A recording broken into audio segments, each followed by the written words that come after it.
Alright, so when we set up the presentation, I begin to say hello everyone. We're very happy to have been invited to the business forum today.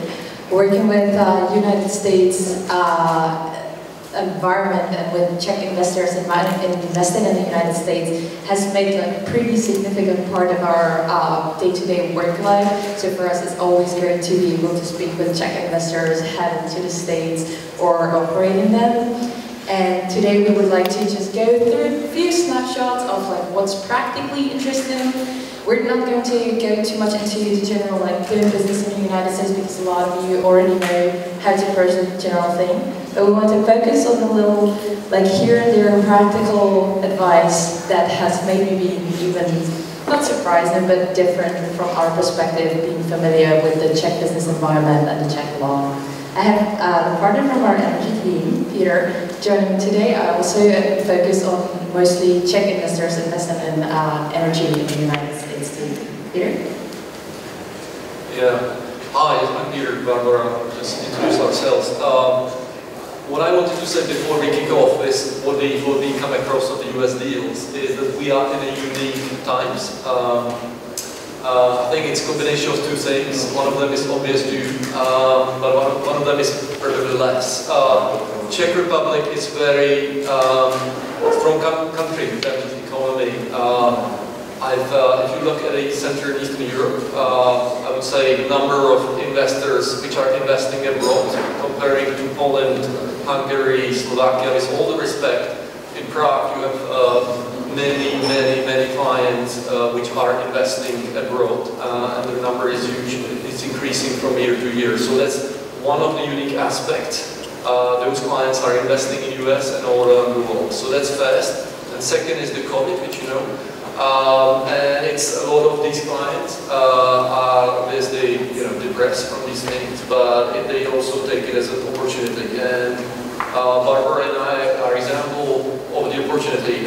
Since January, we work on 5 US acquisitions. On a couple of them, none of the people even applied for a visa. They didn't have a chance to go to US, but they still bought the business in US. And the reason we came today is to share with you the experience. It is a unique time of opportunities for businesses, and Czech businesses are well positioned for that. So that's why we came, and that's why we want to share our experience with you, what we come across in the last 5 months and even before. The reason why we can do stuff in US distantly without applying for visa is that we have about 1,300 lawyers in US. Our colleagues, Dentons is one of the biggest, well, it's the biggest law firm in the world now these days in terms of the headcount. In the US, alone we have 1,300 people. It's more than 40 offices all across the country. We are not a law firm which is just in New York based. We are everywhere, Lexington, San Francisco, everywhere. And because of the good coverage and good experience, we can offer relatively good service, I think, to the client base in this country, because they don't have to travel. They can just pick up the phone and call us in Prague, and we will manage for them. So this is the overview of our offices. We are now working on a huge combination, so there will be more than 1,300. We are 1,300 now, but we will be around 2,000 lawyers in about a year. What is interesting about that is that the range of services really covers every single industry, and in terms of goods and services that US clients or US investors in the United States would need. So not only is there banking expertise or industry sector expertise, but also venture capital and services for investors seeking their presence in the United States is very prevalent within all of the offices. Right, so straight to the meat. Why we're here is that we do business in the US for Czech clients, as I said. Many of them, I think some of them will be sitting here in this room. But we've done a lot of things even before the COVID time. So we did construction stuff for KKCG, which is a Czech-based client. They building a methanol plant in West Virginia. So we helped them on that construction.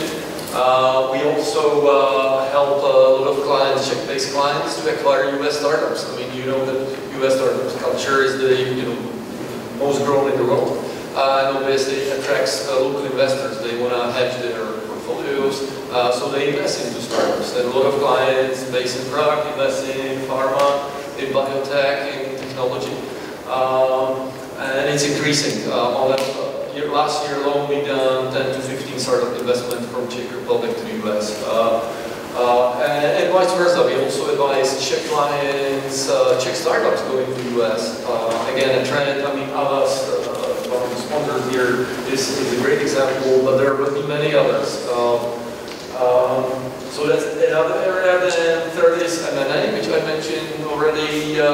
So we did around 56 acquisitions. Not all of them were successful, but a couple of them were. So the two examples are on the slide. The second example, that's the example where we didn't need visa. That was an example of an acquisition of a company which had $1 billion turnover last year, so relatively sizable company. And the client acquired in 25 days during May, which was a lockdown everywhere in the world.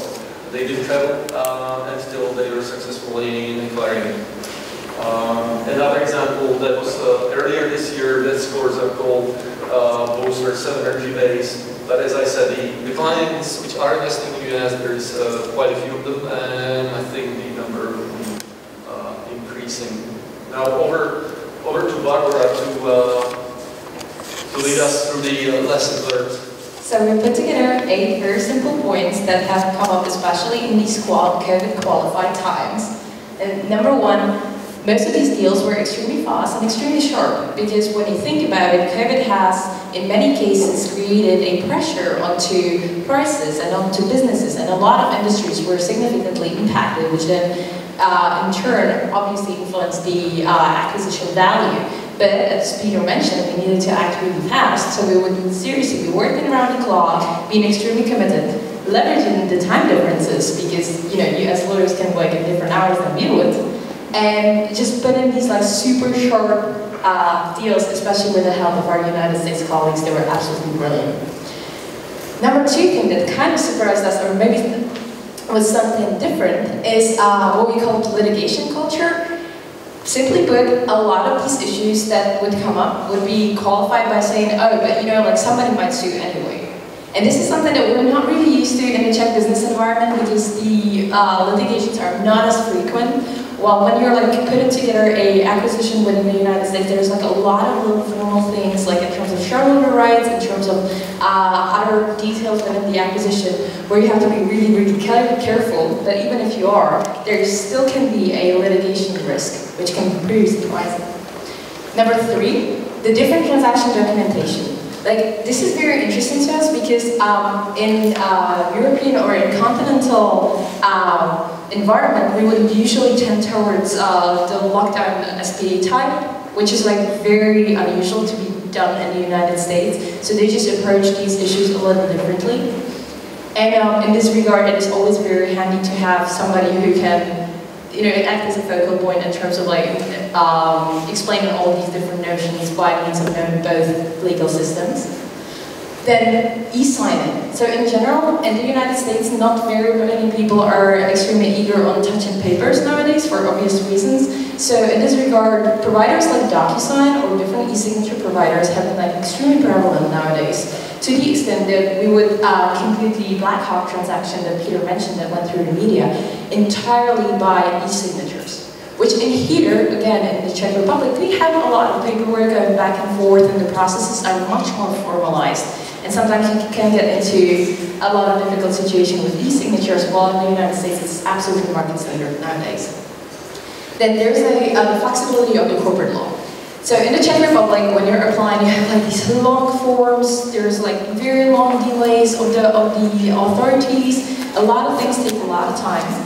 While in the United States, a lot of times you can set up like simple LLCs or corporations like almost in a snap. It would usually take like up to 3 days, and the process is really not that formalized, which was definitely a nice thing in these snappy transactions. One of the things was the approach towards bankruptcy, because currently there was a lot of distressed assets, or assets that are either directly in bankruptcy or they are very close to the fine limit. And this also created a different kind of environment for making business, because you have to take into consideration all of these little aspects that have something to do with the state of the company. But at the same time, the distressed assets that we have witnessed, they have more disposal to bankruptcy as a tool, rather than like, it is done, like there's nothing to be done anymore. So it was more like, we're going to be using bankruptcy in order to restructure the business and going forward, and in a much more flexible way than we would normally see in the Czech Republic.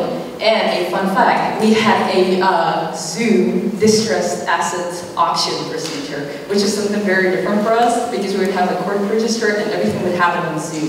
So it is very, very flexible. Then there's the security clearances. Usually, as you probably might know, usually you have to take care of having all the merger clearances in case that you reach the applicable thresholds. But one of the things that's kind of different is the so-called Sevice, which is basically the approval of foreign investments. We have a slightly different mechanisms in Europe for to this account. But one of the interesting things, especially when it concerns investment in assets in terms of real estate, you actually have to pay a lot of attention whether there is not a given proximity to defense premises in the United States. And this approval can take up to 6 months to proceed, which at that point, as I was talking, you have to be very snappy, there is a price pressure, etc., etc. 6 months sometimes is not really good news for making the investment. But it is not applicable to everybody. Just this needs to be really consulted with an expert. And the last but not least, and that is usually when Peter and I come in, is the possibility of having a Prague-based coordination team. This usually has worked very well with Czech clients who just want to have somebody on the call very quickly, someone who really knows the deal, somebody who they can talk about with the different legal concepts in US law. And in this regard, it has worked very well, because then we as lawyers can really communicate much quicker in case that we have somebody on the ground here and somebody on the ground there. And as you saw on the map, since the presence of Dentons across America is very prevalent, that can very easily be done. All right. Yeah, so these are our 8 points. I don't know, Peter, do you have anything else to add? Yeah, I think I'm, fingers crossed, if you want to invest in the US, to help, and, these are some lessons learned. I hope you will get less lost in translations, and if you have any questions, give us a call and happy to help you. Or we'll be hanging out somewhere around the Kliničky in the hall. Thank you very much. I'm coming for the evening session, so.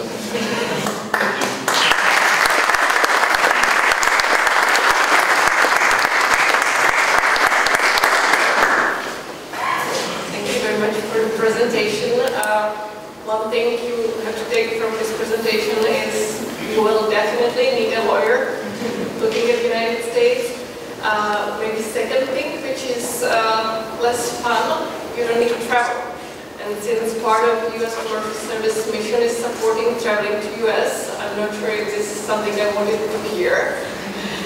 But still, traveling to US is fun.